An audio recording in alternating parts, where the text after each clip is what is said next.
महान पुस्तक। एक बार राजा कृष्णदेव राय के दरबार में एक महान विद्वान आया।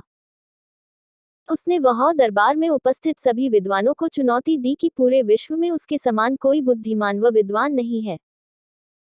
उसने दरबार में उपस्थित सभी दरबारियों से कहा कि यदि उनमें से कोई चाहे तो उसके साथ किसी भी विषय पर वाद विवाद कर सकता है, परंतु कोई भी दरबारी उससे वाद विवाद करने का साहस न कर सका। अंत में सभी दरबारी सहायता के लिए तेनालीराम के पास गए। तेनालीराम ने उन्हें सहायता का आश्वासन दिया और दरबार में जाकर तेनाली ने विद्वान की चुनौती स्वीकार कर ली। दोनों के बीच वाद विवाद का दिन भी निश्चित कर दिया गया।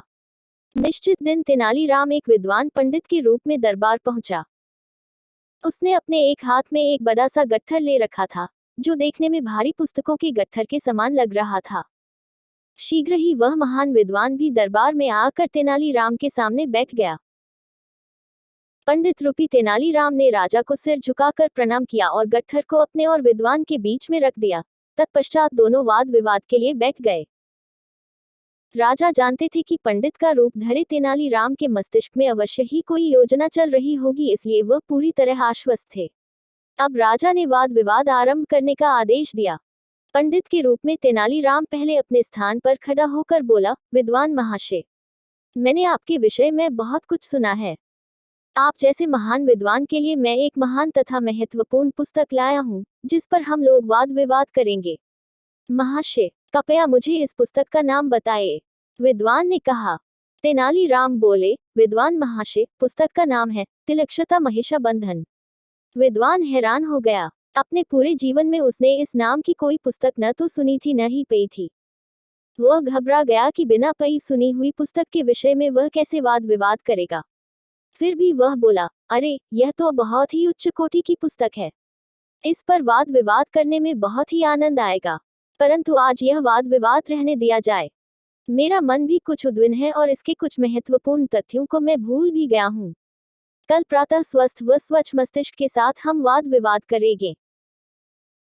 तेनालीराम के अनुसार वह विद्वान तो आज के वाद विवाद के लिए पिछले कई दिनों से प्रतीक्षा कर रहा था, परंतु अतिथि की इच्छा का ध्यान रखना तेनाली का कर्तव्य था, इसलिए वह सरलता से मान गया। परंतु वाद विवाद में हारने के भय से वह विद्वान नगर छोड़कर भाग गया।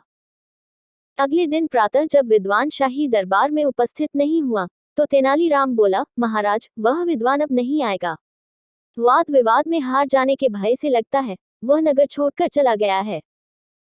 तेनाली, वाद विवाद के लिए लाई गई उस अनोखी पुस्तक के विषय में कुछ बताओ जिससे कि डर कर वह विद्वान भाग गया। राजा ने पूछा, महाराज, वास्तव में ऐसी कोई भी पुस्तक नहीं है।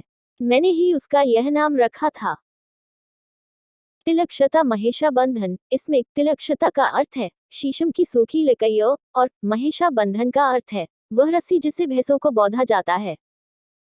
मेरे हाथ में वह गट्ठर वास्तव में शीशम की सूखी लकड़ियों का था, जो कि भैंस को बांधने वाली रस्सी से बंधी थी। उसे मैंने मलमल के कपड़े में इस तरह लपेट दिया था ताकि वह देखने में पुस्तक जैसी लगे। तेनालीराम की बुद्धिमत्ता देखकर राजा व दरबारी अपनी हंसी नहीं रोक पाए।